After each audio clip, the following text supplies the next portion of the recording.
Quand tu étais petit, tes parents avaient un beau grand jardin fleuri autour de votre bungalow. Quand on a 8 ans et que ça a l'air facile d'avoir un jardin, tu t'es enfin décidé de suivre la trace de tes parents puis d'embellir ton environnement avec des végétaux. Toi aussi, l'envie de jardiner t'a pogné quand tout le monde est rentré dans le bandwagon en 2020. T'es prêt, tes graines sont achetées, t'as de la terre, tout. Sauf que la panique te pogne. Mes plants vont-tu survivre?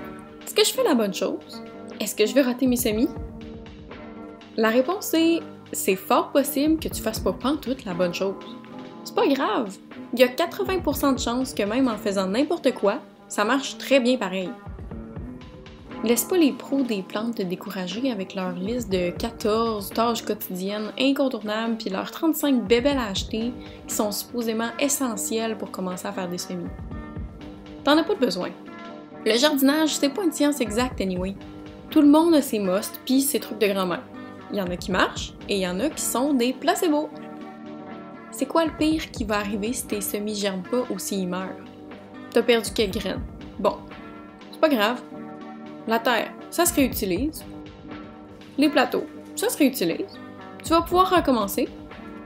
Au pire, s'il y a rien qui marche, un petit tour à la pépinière ou au marché public rendu au printemps, puis ton jardin va être rempli de beauté. T'es pas rassuré? Encore une petite angoisse au fond de la gorge? Ok, je te propose quelques conseils vraiment génériques, mais sens-toi même pas obligé de les suivre. Premier conseil. Plante pas tout le sachet. Dans un sac, il peut avoir 40 graines de tomates. Si tu plantes toutes, ça fait bien trop de plants, 40. Où est-ce que tu vas les mettre? En général, je fais rarement plus que le quart du sac de graines et j'ai un grand jardin. L'autre avantage, si les semis meurent pour une raison ou une autre, il m'en reste. Je peux en repartir un peu plus tard. Deuxième conseil. Trouve-toi des plateaux d'à peu près au moins 1 pouce de profond dans lesquels tu vas pouvoir mettre tes plants de semis.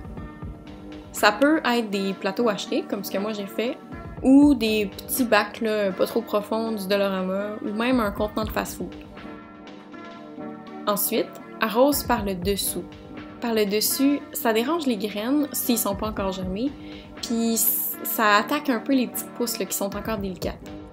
C'est vraiment plus facile par en dessous.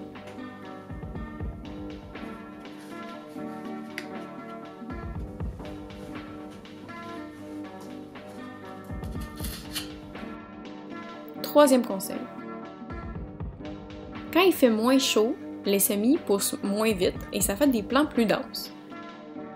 Un plant plus dense, c'est un peu plus fort. Parce que, mettons, une plante avec juste une longue tige là, puis pas beaucoup de feuilles, ben ça a tendance à casser.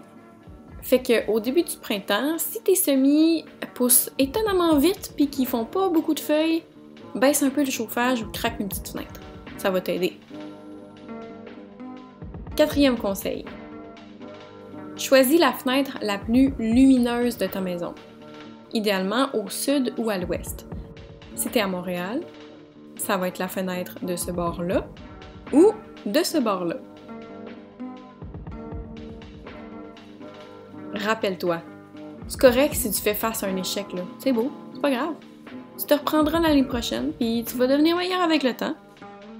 Le jardinage, on garde ça joyeux et simple. Le reste de notre quotidien est assez alambiqué comme ça l'est. Allez-y, mettez vos gants, puis faites votre première de semis. Je crois en vous.